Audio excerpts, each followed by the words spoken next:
রাত 11টা। রাহুল অফিস থেকে ফিরেই মোবাইলটা চার্জে দিল। হঠাৎ একটা আননোন নাম্বার থেকে ফোন। হ্যালো বাবা, খেয়েছিস? রাহুল একটু অবাক। কে বলছেন? ওপাশ থেকে নরম কণ্ঠে, আমি তোর মা।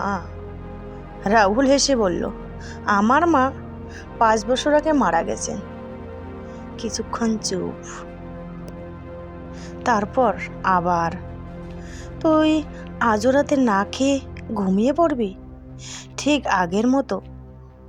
রাহুলের হাত কাঁপতে শুরু করলো, কারণ এই কথা, এই অভ্যাস শুধু তা মাই জানতো। সে ভয় পেয়ে ফোন কেটে দিল। পরের দিন সকালে আবার ফোন। বাবা, কাল খুব কেঁদেছিলি কেন? এবার রাহুল ভয় পেয়ে গেল। সে ফোনটা ট্র্যাক করার চেষ্টা করলো। লোকেশন দেখালো একটা পুরনো হাসপাতাল।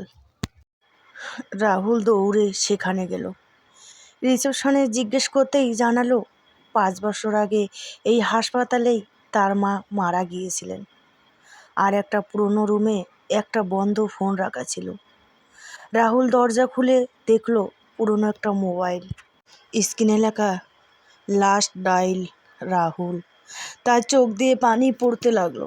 ঠিক তখনই আবার ফোন বেজে উঠল, কিন্তু এবার ফোনটা তার নিজের পকেটে নয়, ওই পুরনো ফোনে।